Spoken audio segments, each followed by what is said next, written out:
I had a perfect storm of very stressful things that happened. My wife's health got really quite bad, multiple days and stays in hospital, potential job losses, but we didn't know how many or when or who. And people were looking to me as the COO. That was just the last straw. Why do you do your current line of work? Felt like I suffered a lot and I learned from that and I wanted to share with others. I realized I wanted to do something in this whole mental health space. Brian Henderson. Award-winning influencer, educator advocate, and ally in mental health and wellness. As men, we are conditioned to be the provider, be the strong one, to not show our emotions, to not show fear. And I just had this realization that men do not have many safe spaces where they can actually talk about whatever is going on for them.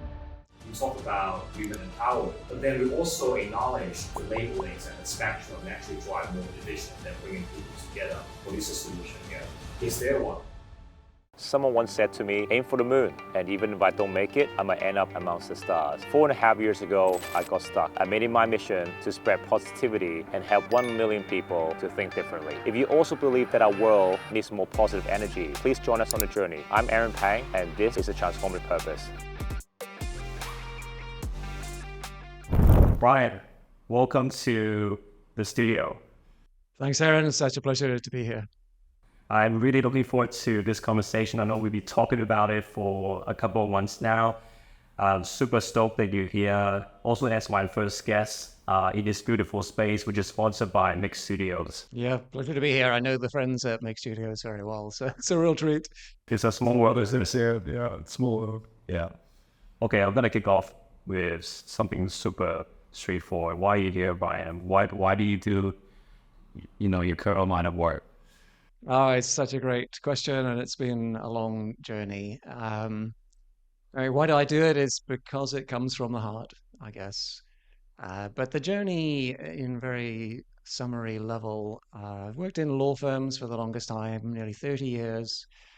Most recently as a chief operating officer in one of the biggest international firms in Asia. And I had a perfect storm of very stressful things that happened. So my wife's health got really quite bad, which affected her in many ways, including her physical and mental health. Multiple days and stays in hospital. We decided to buy a very expensive flat in Hong Kong, very stressful. We had a big restructuring at work, potential job losses, but we didn't know how many or when or who. And people were looking to me as the COO for answers on that. Then obviously we had the social unrest and the COVID, and then I had a new boss. And I'd had my previous boss for 8 years. We worked very closely, and I didn't have the same relationship with the new boss, and that was just the last straw in a way for me. And so I was just feeling really exhausted. I had upset tummy the whole time. I could sleep for 2.5 to 3 hours a night, and that was it. So I went to my family doctor and I said, look, I just cannot sleep and my tummy is just dreadful. And so she said, okay, well, I can give you some medication for the sleep and we can have some investigations, see what's happening with the tummy.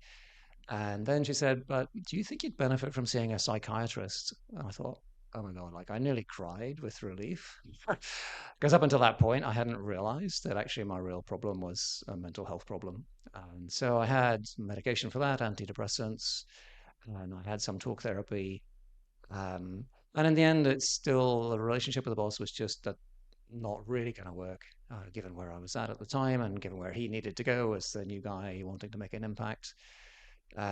So we agreed just to part company, and I spent about 18 months recovering from that experience and finding my way. And as I found my way, I realized I wanted to do something in this whole mental health space, particularly around burnout, particularly with senior executives, because I felt like I suffered a lot, and I learned from that suffering experience, and I wanted to share with others so they can notice if they're going in that direction, or we can help them to avoid ending up there. So there was a lot of, some physical work around getting back into my exercise regime, picking my yoga back up again, just getting outdoors, and a lot of inner work, journaling, meditating, creative expression, all sorts of different things. So, And I went to one of your yoga sessions. Yes, that's fair. a long journey. So I'm not a qualified yoga teacher. I'm doing a meditation teacher training at the moment. So I'm really enjoying that reconnection with a sort of sense of spirituality. Yeah. So would you say you're fully recovered? You mentioned the recovery is talk about 18 months, right? And when did you decide to open up with your vulnerability? Was it after everything's done, everything's like blue sky, you got clear mind, or did you open up some way along the line? The opening up was actually part of the recovery process. So I was very fortunate. I had the partner of a good friend of mine is a journalist, freelance journalist, and through her partner, she heard about my experience, and she reached out and said, "Brian, I really want to tell your story." And so we kind of worked that through, and she wrote this beautiful article which got published in the South China Morning Post. And that was probably within 3 or 4 months of leaving work. So far, far from being fully recovered, but I did find it very cathartic to tell my story and then to experience the sort of very positive and supportive reaction that you get. Um, so that was also very helpful in feeling like, okay, I am being validated here. Okay, I've shared this experience, I've put myself out there, I've been vulnerable, but people are not shooting me down, saying, "Oh, you loser, you're so weak. Come on, get your act together." They were saying, "Wow, I'm so glad you shared that because I have felt some part of that resonates in some way with me, or there, but for the grace of God, I could have been in that place too." So what are some of the incremental tools that you suggest people to try? And whether it is meditation, yoga, I was wondering, 18 months is quite a long time. How, how did that feel? How did those 18 months feel for you? What was it, a linear path? You knew all the tools in your head that you're going to try all of them. How was the learning journey for you there? Yeah. Well, I think it was a journey of exploration and experimentation. So I certainly didn't know what the recovery path would be. Um, I just knew that I could not go back into that sort of work environment. And when I think about that, sometimes I still get triggered. So something triggered me the other day about that work environment, and I had a little mini panic attack, totally out of the blue. And the trigger was nothing at all. I mean, really, the reaction was out of all proportion. So, there's still some sort of latent trauma in my experience somewhere. Um, but no, it was really baby steps. The first few weeks was just sleep, rest, sit on my balcony, look out the window, kind of, yeah, relaxing, trying to relax as best I could. Um, it was quite, I felt a lot of anger and frustration and disappointment and What were you just swipe up about? should I have done better? Should I have seen this coming? Could I have done things differently? Um, why me? Why now? So some sort of regret because I felt, well, I've still got some great, interesting projects to work on here. Lovely stuff that I could have been doing. And when you spend 30 years getting to, like, I felt like the pinnacle of my career. The job I had was my dream job since 20 years before, probably, which I'd been working towards. Um, and so there was a sense of loss. There's a sense of grief, actually, for that loss. So very, very complex emotions I found really hard to deal with. So I think the initial phase, when I reflect back, it was probably kind of more distraction in a way. So I took up sketching, which I used to do when I was a kid at school. I was like top of the art class. So I just took up drawing. I tried learning Cantonese, just again to use a different part of the brain and stimulate myself in a different way. How good is the gas is now? It's extremely bad. Or a split the cell for all of your Cantonese followers. The point was just to use a different part of my brain and try and, Really what house? exactly, just make it more plastic. So we're trying to work. And then journaling, I found that extremely helpful for a while, just trying to write down whatever was on my mind. So it was no longer on my mind, it was just on the page or in the iPad. Um, and then intentionally reconnecting with friends, just going out, having a chat, having a coffee. As I said, like I'd been so 3 hours sleep a night. Normally I get up to do my sport early morning, 6 a.m. or 5 a.m. You just cannot do that if you've been awake since 2 a.m. already. So gradually picking up my exercise regime, I found that helpful. And then a little further down the track in came the yoga. A friend of mine was offering, I think this was at the start of COVID, an online yoga program. It was basically 20 minutes a day, and it was a 9-week program every day for 9 weeks. And it was a very mindful way of teaching yoga. It was all about inner exploration, inner peace, figuring out what does my body need today, not what is my teacher giving me, but what do I personally need. So that I found really, really helpful. And then I got more and more curious and interested in that mindful meditation part and started learning more and then getting apps about meditation. I've been on meditation retreats and qualifying as a yoga teacher. So all of those things, they kind of evolved. They were just experiments. Some things worked better than others. I no longer do the sketching so much. I journal occasionally, but not so frequently as I used to. And I found the yoga and the meditation are more my daily practice and walking my dog and doing my sport. Yeah, beautiful. You touch on different phases of your recovery processes as I'm hearing it. So there's the awareness, right? Awareness of the situation. There was a bit of a blame game, Victor. Why me? Why now? I worked so long, right? We got to your dream job. There's so much more you could have done. Could have done more, right? And then I guess slowly work your way through, and then it's acceptance. Right? Was it a linear path? Never. No, I mean, life comes in waves. We have our ups and downs, and yeah, one step forward, one step back. Uh, but I think like directionally there was an upward trend for sure. Um, and I think that when I realized that I probably had really recovered pretty much fully was, part of what I was doing was sharing my lived experience, talking about mental health. What are the signs? What are the symptoms? How do you notice what's going on?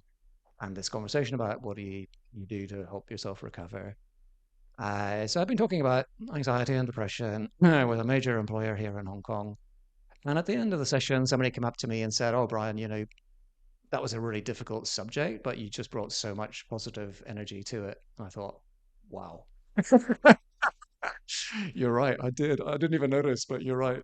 But it's fascinating. I really, sometimes you underestimate how much our struggles could mean something to someone else who's going through the same process, who's lacking tools, lacking the inner circle of friends that they can share with. I'm glad you mentioned that. So part of my recovery journey actually also was setting up mental health peer support groups. So one of my friends said to me, "Brian, like, it'd be really helpful to have a group of people where we can just talk about our struggles." So then I worked with another friend who had experience of working in a peer support group with a psychiatrist supervising. And so we just created that friends of friends, people we kind of had in our networks. And that's been going now for 3.5 years. And that just sharing your experience and hearing other people's stories and realizing, you know what, I'm not so different, so special, so unique, or so terrible. We're all, many of us, experiencing something similar. And in the environment you're creating there, which is helping support the healing, is there's no judgment, there is validation, there's empathy, there's compassion. Um, so that I found so helpful. And I think in Hong Kong, it's something which, is chronically undersupplied. I think there are certainly people running support groups of that nature, but, we could do 100 times and still not be meeting the need actually for supporting people. What advice would we give to people who feel like, they are still in their shell, doing that, you were in that state where you felt like there's so much more, you worked so hard to get to that stage, but felt like everything was taken away from you, not by choice, but more mentally. What advice would you give to people to break down the shell, right? People are feeling sorry for themselves, or feeling they're the victim of the situation, right? How could they think differently? So a few things that worked for me. Self-compassion, I think, is really important. So just acknowledging that, yes, this is painful. Yes, I'm feeling some sense of suffering. Mm. And just being kind with yourself, like sort of giving yourself mentally or even physically a bit of a hug. That can really help. Another thing which I found, I thought it was a little corny, before, which is the whole positive affirmation thing. I really go through an exercise of writing out, well, what are some of the positive things about me that I really appreciate? And I came up, I can't remember maybe off the top of my head, but it was something like I'm a big-hearted, loving, kind guy, something like that. That uncapable. Yeah, just loving, kind, compassionate. That's me. That's the core. It's the essence of who I am. And I could just repeat that to myself and feel, you know what? Yeah, that really is the core, the essence of who I am. And that reconnection with, if you like, with the soul, that element of spirituality, I found really, actually, that was quite transformative. And Did you always believe in all those things?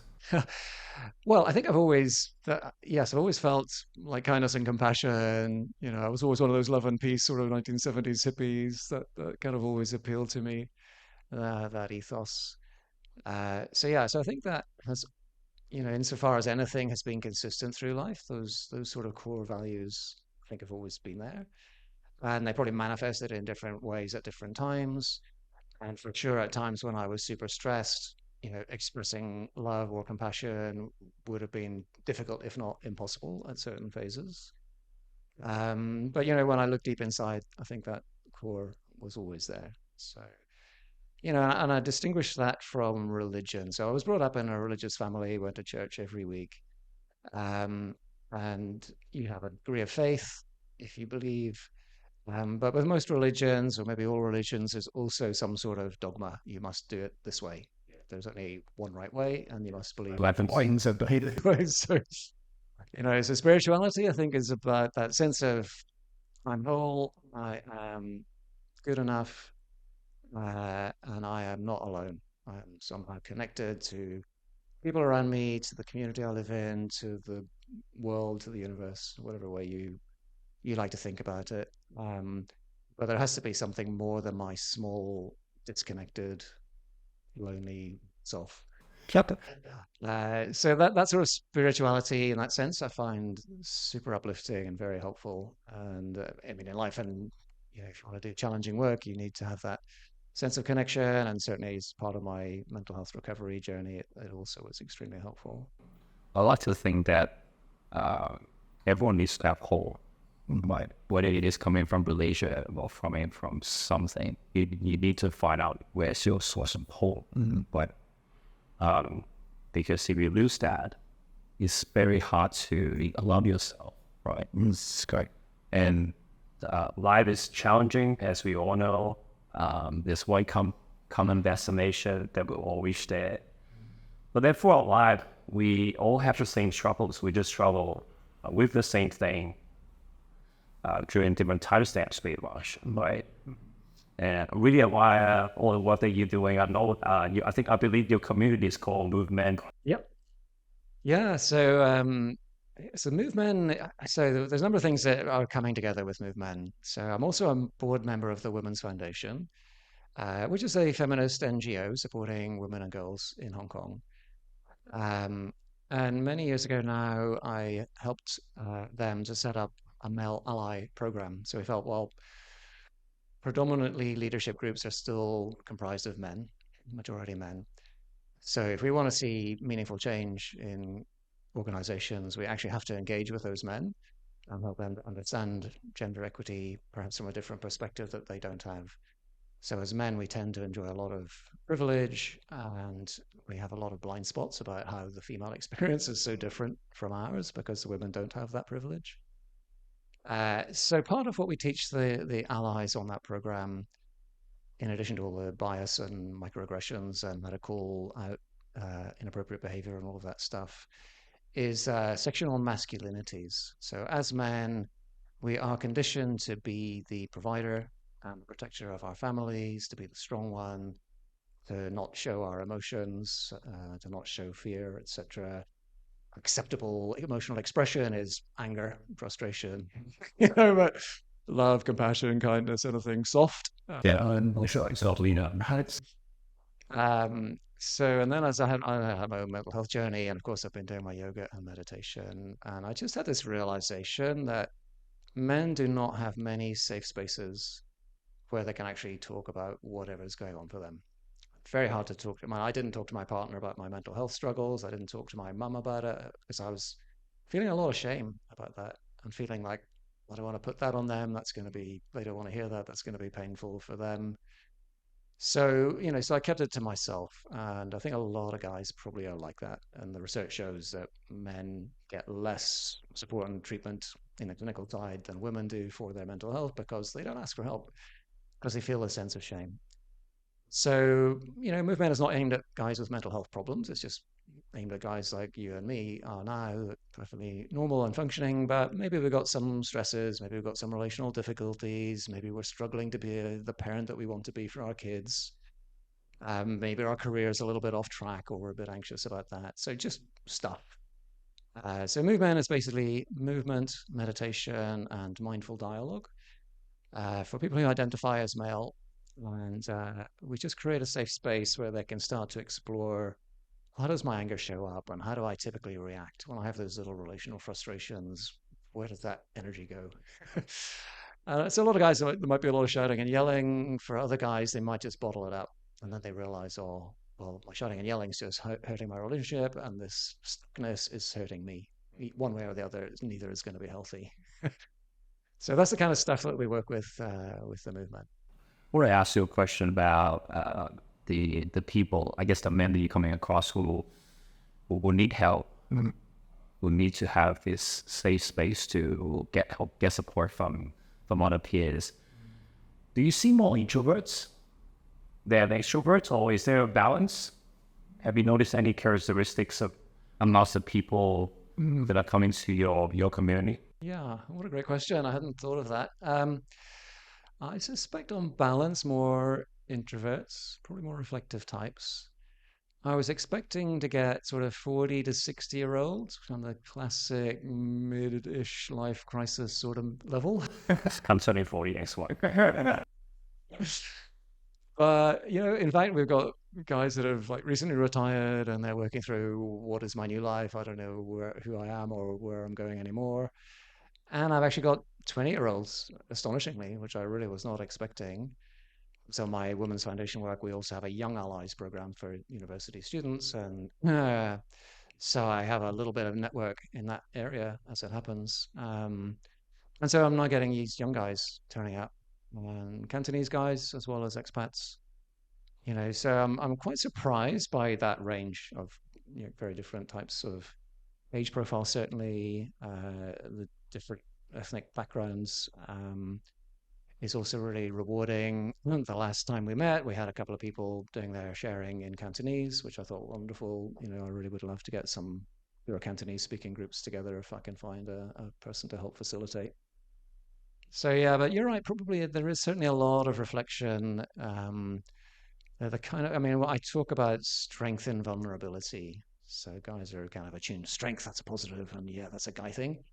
And vulnerability is kind of like I don't know, is that strength? Maybe, I'm not sure, but they want to explore. So they're curious enough to know that there's something they could do better, they could be better in themselves somehow. So they have that curiosity, and then we just work with that curiosity in this safe environment. Can I make a point on labels? I think everyone needs to be mindful of the labels that the society has put on us. And the definitions of those labels might not be true. It all comes down to how you interpret that label. To someone, vulnerability is a weakness. But to someone, when you use vulnerability with good intention, it can be a source of strength. Absolutely. Yeah, I mean, great point on labels. I mean, labels are a way of creating separation. Okay, you are that. Therefore, there's some difference. Like that is different from me. I'm not that. So labels really create division, and you see it, Republican, Democrat, whatever way. You see it everywhere. So yeah, I agree. Labels are really quite damaging. Um, and working in the diversity world as well, I've got a friend who's the COO of a law firm like me, and I happen to know he was gay, and I've met his partner, and privately he's very open about that. And once towards the end of our respective careers, I said to him, like, why have you never been more of an advocate on the LGBT side? And he said, well, Brian, I didn't want to be known as the chief gay. I thought, Fair enough, right? You do not want to be labeled that way. That is part of your identity, but it's only a small part, and he has all these other identities. So I thought, great, yeah, I can understand if you don't want to be labeled. Of course, none of us like to be labeled because that will only ever be one little part of who we really are. I have a rather unpopular question. I'm, I'm experiencing a dilemma, right? So I've been, doing this podcast for 2.5 years now, and one of the suggestions that I often get is, why don't you pick an audience? Why do you pick an audience? Because I'm a father, I've got two kids. Why don't you just go aside the dads?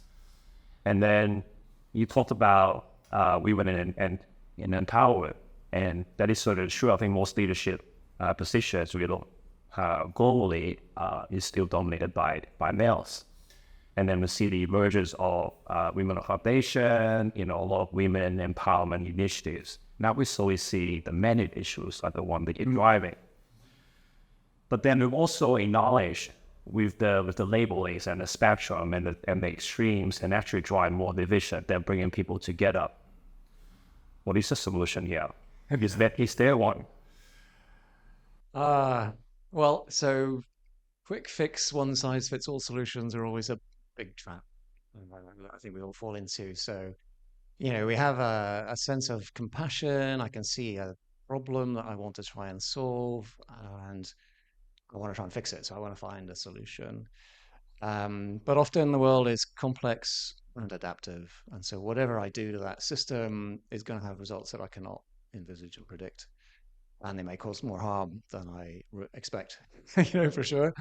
So I think we always have to be very, very careful of the solution because in complexity, there is no easy solution. So it's always a moving towards, it's an evolution, it's an experimentation. So with the male allies, for example, to use that as a little mini case study, we started with men only. And I always felt quite uncomfortable about that because I felt like, well, we don't really know what we're talking about, right? We're a bunch of men. We don't know what the female experience is. So I lobbied and lobbied and lobbied for a few years, and eventually we got to a point where we said, okay, let's have female allies. They could be allies to other women, or they can be allies to their men who want to learn more about this topic. So we now have women on the program as allies, and that is so much more constructive because the guys tend to get a little bit ahead of themselves. Oh, I think I understand this, and the woman will say, "No, you don't. Actually, this is what you're missing still." And then, it is still a very binary male or female thing. So what do we do with our, you know, um, intersex or people who don't identify necessarily as male or female, or gender fluid? So, we do try to embrace that as well. So I very carefully said identify as male earlier. So you may not be, cisgender, which is fine. So I think trying to be as inclusive as we can and just being conscious that we do all have our biases and that it is so easy to start applying labels to people. But that is always going to create some sort of separation, some sort of distance. It's not going to encourage a sense of inclusion and belonging. But I think if you can be aware of it, you can be more open to, oh yeah, I just made an assumption, or I just put someone in a box, and maybe there's more to that person than my assumption or that box. I want to talk about stress management. It is going to be another challenging year. Many people have been laid off. You touched on anxiety, stress, and you had a high-profile position at a global law firm. I want to ask you any advice and tips you can give to people who are suffering at work, the controllable things and the uncontrollable things. How do you manage your stress and how do you manage your response to that in a highly volatile and uncertain environment? So I'll do a sort of, if you like, before and after. So before I really started struggling, the way I would manage multiple ways I would manage my stress. So get some exercise, get outdoors even at lunchtime for 10 or 15 minutes, get some sunshine, get some vitamin D, even in the winter. Just take your sandwich, just go for a walk, take a friend, have a chat, walk and talk. Um, take breaks. So go to the water cooler, wander around the corridor, bump into people, have random chats. Make sure you have a date night with your partner or meet a friend for We will talk about that every Thursday. Every Thursday, guys. Every Thursday, I go out with my wife. Yeah, unless one of us is sick, we will do that date night ritual. We drop everything. We'll not give waste of anything, especially work. Because I've got 2 young boys now, 5 and 2.5, and I think parenting is one of those things that I think education is, right? Yeah. We all aspire to be a different parent because of our experience as a child, but a lot of these experiences actually default. As much as we want to be different, for me, sometimes the ugly side does come out, right? Yeah. And I just want to say, date night ritual and just setting boundaries, super, super important. Some people, when they think they spend time with their spouse, very often they are giving the remaining self to their spouse. They prioritize the needs of the children first. They go to work, they come home after dinner, spend time, do bedtime story with the kids, and then they sit on the couch with the spouse, watching Netflix. Yep. That is not holding time spending with your spouse. Correct. Guilty. All comes out of balance. Right. Yeah, guilty, absolutely. So yeah, I mean the bedtime ritual, same, like no phone in the bedroom, never, always put it on a charger in a different room. Don't use the phone as my alarm clock, so I'm not picking my phone up and going straight on the email. I drink some water, stretch, wander around, make a cup of tea, and then once I've had some breakfast, then I might get on the email. So yeah, so those are all the things that they worked for me for 30 years, right, pretty well. To greater degrees, sometimes I was doing a lot of sport, probably because I was compensating for a lot of stress. And other times didn't do so much. But the thing is, if you're living in a very, very stressful environment for an extended period of time and you're not managing your stress well, or even if you're still doing all of those things, you just build up these levels of cortisol that get to a point where actually you can no longer calm down. Because all of those relaxation techniques, they're just trying to reduce the stimulation of the sympathetic nervous system. So trying to press down those kind of more activating hormones, fight or flight, and get you into the rest and digest. But after a certain point, and certainly what I found was that I just could not switch off ever, because I'd got to that point where it was just so much stress that whatever I was doing in terms of getting out for my little walks or whatever just didn't work anymore. And that is a big, big, big red flag, that you need professional help. And I didn't notice that red flag. I mean, I even went to a lunch and learn about anxiety and depression where they described all the symptoms, and I went tick, tick, tick, bingo card, full house. And I said to my colleague sitting next to me, I think I've got all those symptoms. And she said, yeah, me too. So we thought, well, it must be normal then. So we both went back to work. So I think that's very dangerous. That was a big mistake that I made, and I see so many of my friends make the same mistake. I mean, they'll come and ask me and say, look, I feel really burned out. I ask them, well, what are you doing about it? And the answer is always nothing. Yeah, so that's when you need professional help. If your normal coping and relaxation strategies are not working, then you do need to go and see your doctor and maybe get some therapy, maybe have some medication. But yeah, definitely get it checked. So all comes down to balance. Yeah. Right. And try to intervene early and not wait too late. Very hard to do.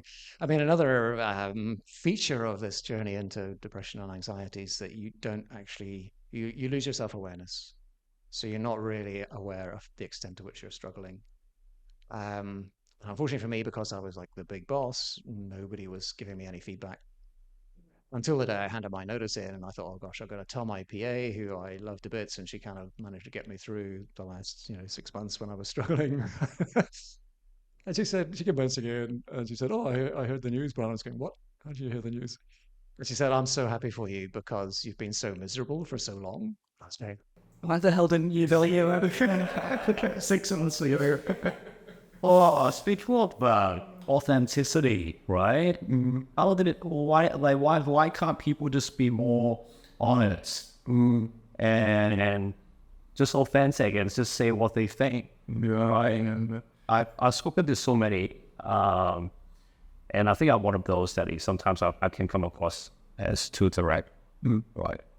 Assertive, maybe a better word. But I, I truly believe that if you have your heart for the other person, if you truly mean well for the other person, if you see the other person struggle, you should say something. Yeah, right.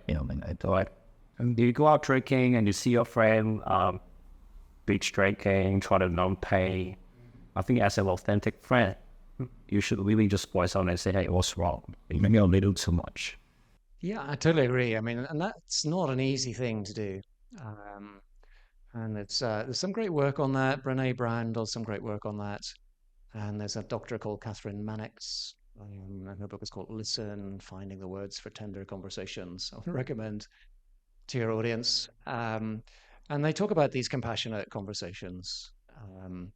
And what they're saying is that you need to be curious, you need to stay with them, and you need to help them to tell their story. Right. So it's not about you. So are you okay? Oh, that sounds awful, but I've had I'm not this. scared. I feel making it like myself. No, no. Or if their story starts to get really uncomfortable, maybe you're finding it a bit triggering, it's very easy to steer that away somewhere else and say, oh, well, I'm sorry, I've got to run. But so staying with your own discomfort at their suffering is actually not an easy thing to do. So again, all of this is really helped and strengthened by mindfulness practices. So staying curious, staying engaged, staying with them, helping them to tell their story, not allowing your own reaction to their story to divert, the attention away from what they need. And that if you're able to do that, it's massively therapeutic. So when I had people tell me, "Oh, Bright, just calm down," like, Well, it's really austere. What do you mean? Calm. Senator. whereas if I have people who say, "Oh, wow, Bright, I've noticed that you're getting quite irritable. I noticed that you're late for meetings. I noticed that you seem to be whatever. Would you like to share what's going on?" And maybe I'm ready to share, maybe I'm not. So don't take it personally if I say maybe another time. Um, but give them the opportunity and show that you care and let them know that if you ever do want to have a chat or if you do feel ready, you're there for them. And also accept that you might not be the right person. Maybe I just don't feel safe enough with you, but maybe there is someone else. You can always say, look, if there is someone else you feel you can talk to, maybe it would be worth reaching out. So I think that is so important. So that are you okay? People feel like, yeah, I've done my duty, I've checked in, and the answer is always, yeah, I'm okay. He's definitely some like even right. How are you? That's the one we use those questions. What's going on for you? This one, my like, it's all it's going on for you. Yeah, what are you struggling with? How can I help? How can I be of service? Yeah. And the one that I use with my peer support group is a 1 to 10 scale. So, how are you today? 1 is I need emergency help, and 10 is I've never felt better in my life. And we get a spectrum from maybe 3, or maybe even had a 2, up to 8 or 9. But you can very quickly see, okay, yeah, this person needs a bit more time and attention, and I'm going to have to go slow here because there's a lot going on for them. So there's lots of different techniques to help engage in that conversation, and there's quite a lot of skill in creating that sense of I'm here to support you because I care about you. I'm not going to judge you, whatever you tell me. I'm not going to react with shock or dismay or judgmental kind of reactions. And I want to help you find your own solution. So I'm not going to impose a solution. I'm not going to try and fix you. But whatever help you need, of course, I will help you find it. Yeah. And this is a point about being interested in the trying to be interesting. Yes, right. Exactly. Let's shift gear a bit and talk about self-improvement. Right. Yeah. What's your view on self-improvement? Should that be our focus? I think it is something that is deeply conditioned socially. So, we're often felt, brought up to feel like you should be better, you should be getting higher grades, you should be in the A team, you should be doing more, you should have a bigger job or a sexier job title or a fancier car or a prettier partner, better looking, whatever. So I think society, and particularly since the advent of social media, with the very out of reach, unrealistic portrayals of what perfect should be, we're all chasing after some sort of perfection. And we are perfect. We are born perfect, right? We're born with a heart and a soul. We're born with the ability to love. And those are the conditions you need to be happy.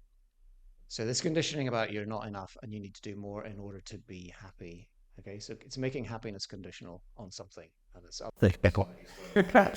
And once you've ticked a few of the things off, then there's always something else that you need to make you happy. Like there's a crazy big um, sailing yacht in the bay side, and it even has a little helicopter on the back. And you kind of wonder, I wonder if the people on that boat are happy, actually, right? Because they've got everything they could possibly want from a financial point of view. I did those studies some years ago, and I think what they found, and this is a study done in the US, and they found a threshold around $70,000 US. And basically what happens if you earn about that threshold, happiness sort of plateaus and it drops. Correct. Exactly. So, so I think we all have what we need to be happy within us. And so, what am I striving to be better in some way? Probably. I mean, I practice my yoga, I practice my meditation. Um, but all I'm trying to do is to find some sort of sense of balance, some sort of sense of peace, some sort of equanimity, so that I can cope with my daily struggles. Like my partner's health is still not great. We've got another issue that we're dealing with at the minute. But my mindfulness and my meditation really helps me to retain some sense of equanimity, which allows me to be present for her. So when she needs me, I can be fully present there for her. And then I need to go away and do a lot of work to rebuild my own energy because it can be quite draining. So yeah, so I think the self-improvement in the sense of you should be better because you're not enough is potentially very toxic. And if you had come to me when I was in my darkest place and said, Brian, you need to transform yourself into a life coach or something, it would have just sent me into a tailspin because I was already feeling really inadequate, really like a failure, and that would have been just way beyond what I was capable of in that moment. So you also have to be very mindful of where people are starting from in terms of their own well-being and wholeness. Fascinating. It is such an important point about drawing this distinction about why are you trying to improve yourself? Is it because you're comparing yourself with someone else, comparing yourself with the people that you see on social media, which only show me the good side? Or are you trying to improve just for the betterment of yourself so that you can become a better person and inspire people? And I think the reason for improving is quite important. Yeah, it really is. And, I've come to believe that, if I can be okay in myself and, I can transmit that sense of, I'm okay to you. And so if I'm in a space and you can sense that I'm okay, you will start to feel like, oh, it's possible to be okay. Maybe okay is a normal state for human beings to be in. Um, and so there's this ripple effect as well. So I don't have to intentionally try and fix you or make you better. If I work on myself, people will notice that. Yeah, because we get a sense to energy. If you sense the energy, you can see the healthy glow, you can feel that sense of peace and tranquility, and you can think, oh, that's achievable. Yeah. And you can aspire to that. But it doesn't mean you need to get the top PT in town and get a whole bunch of apps. You got to, like I said, experiment and explore and figure out, what it is that you need. Yeah. To what extent did your corporate career help you or hinder your growth? Was it a catalyst to what you experienced? But what's your I'd like to know, like, what was your relationship with work then, and what is your relationship with work now? Yeah, okay. Yeah, so I think it cuts both ways. For sure, I had plenty of great learning experiences, some great relationships, stuff I'm very proud of, people I'm still in touch with. So yeah, so work can definitely be uplifting. In fact, the workplace should be somewhere where you thrive. It's about learning, it's about growing, it's about developing, it's about connecting, it's about doing something meaningful. But in many workplaces, it's not like that. And if it's driven by management by fear or with a lot of anxiety present, with a lack of psychological safety, with a lack of inclusion and belonging. I mean, law firms, by the way, are by structurally exclusive, right? You're a lawyer or you're not. And if you're not a lawyer, you're called a non-lawyer. You're a partner or you're not. So there's this little cabal of partners who control everything. And if you're not a partner, you're not. So it's structurally exclusive. And I think everybody who's not a partner, and maybe even some of the more junior partners, they definitely all feel that.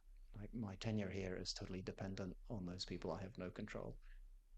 So yeah, so those are some of my observations on the workplace. Can and definitely should be a place where people can thrive. It's about creating the right culture, and to create the right culture, my strong belief is that leaders have to have done some sort of inner work, so they can explore their own biases, their own privilege, their own ways of being, how they typically react when they're under pressure or stressed or triggered, how much perspective they can take, how much they notice.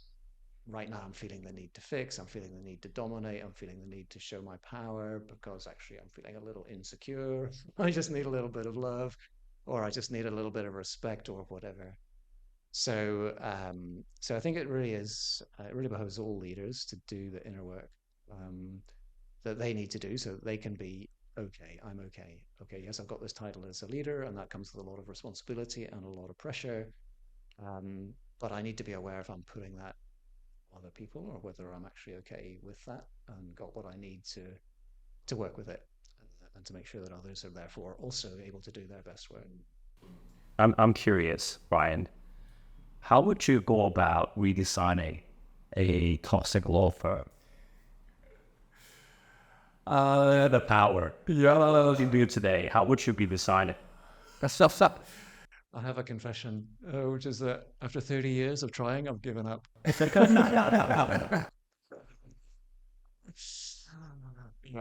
Because these things are often, you see it in many organizations, but the ones that make the most business tend to rise to the top. So they may be technically very strong, therefore they have a good client following. They may be very good at their clients, maybe very good at client relationship management, but they can be extremely hard on themselves. They tend to be perfectionists. They tend to have a little bit of insecurity. They tend to have a slightly fragile ego. So negative criticism they take very badly. Uh, and then they transmit that to their team. So very hard, very demanding. I had to suffer through to get to where I am. So, I'm going to pass that on. So it's a bit like the parenting thing, except they don't even try to be better parents. They just give you both barrels. And those people tend to gravitate to the top, and they are about the worst sort of leader you could possibly create, unfortunately. And they have dire kind of personality disorders, many of them, honestly. And the research also shows that. So I think it's almost impossible to change that. So if you are a dark childhood personality, that is one of the hardest things for any psychologist to work with to try and fix. In fact, you cannot really, unless the individual really wants to do the hard work, because they are sort of dissociated from their sense of self. Um, so I think, honestly, I think it is extremely, extremely hard to change. It really does require like a collective accountability by the partners who are in charge of that law firm to say, do you know what? We are not going to tolerate this sort of behavior. I don't care how much you bill. If you're abusing your people, we're just going to have a problem recruiting and hiring. We're not going to be able to retain good people.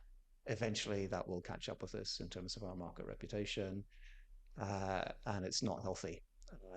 So, unless as a collective you're willing to say, yeah, there is a boundary here that we're not willing to cross, if you can get that collective agreement and actually enforce it, then I think you could potentially make some progress. But that would be pretty hard in most law firms to do that. And but it is possible to get a critical mass.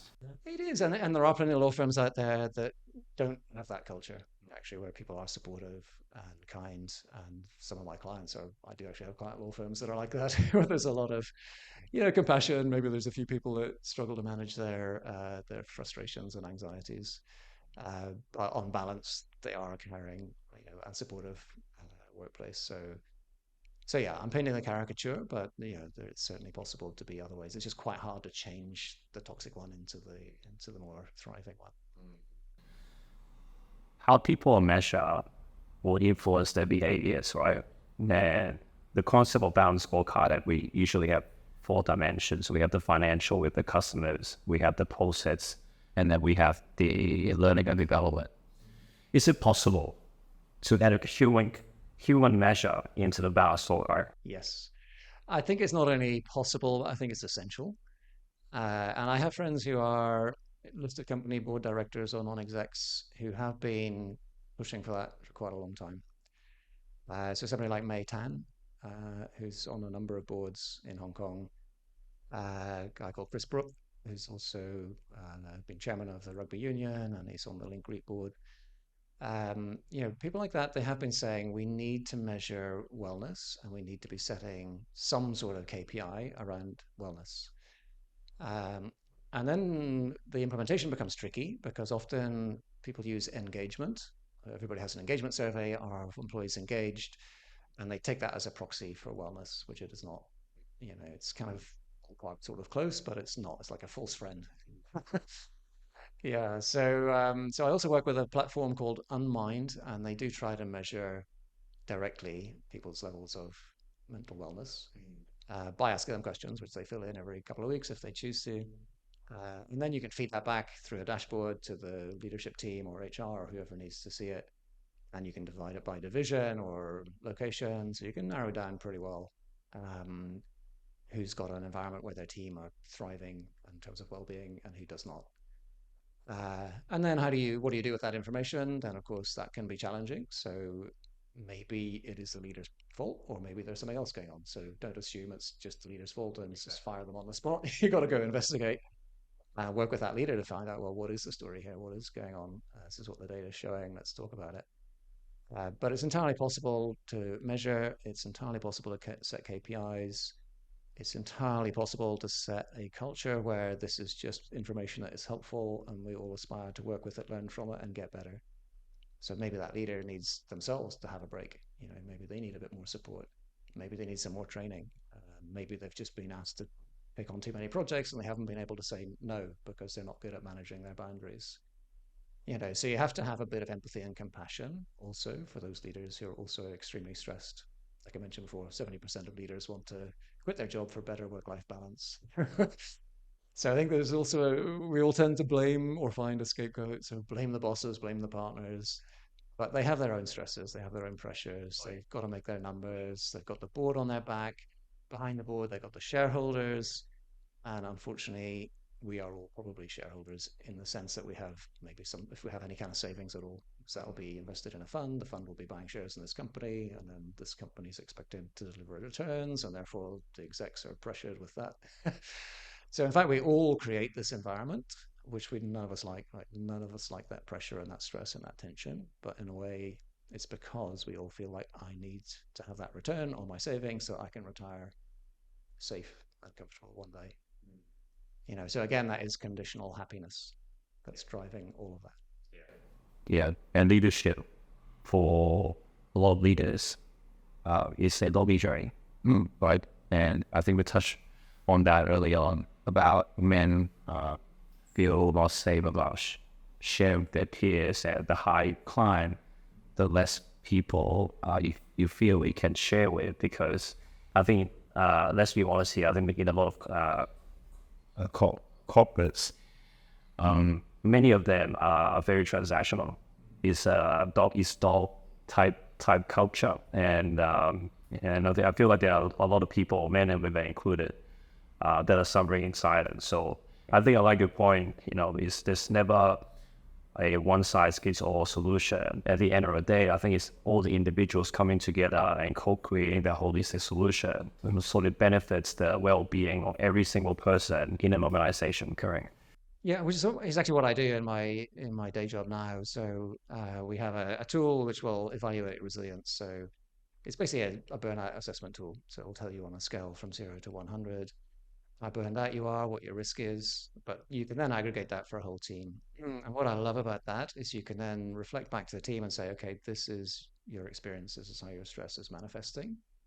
And the reaction I almost invariably get is, oh, I thought it was just me that was struggling, but actually seems like we're all struggling. Okay, hello, we all have similar biology. We're all in the same environment. We're all facing the same stressors, and yeah, it does show up in a similar way for all of us.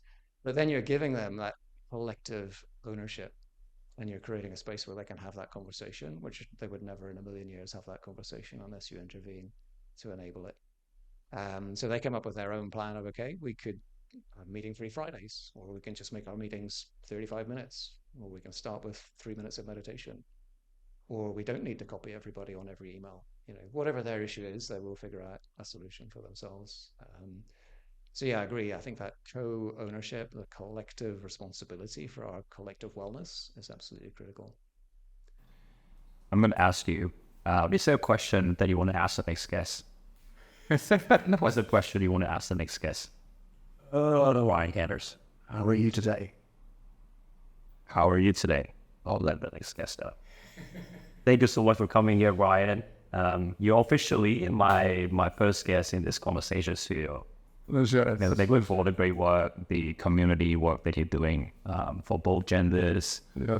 And, we're in the beginning of 2024, and I'm looking forward to collaborating with you more, and hopefully this is the beginning of something great. Thank you. Thank you. Yes, I just leave your audience with, take care of yourselves, take care of each other, and ask for help when you need it. Yeah, well, thank you. And here's Brian.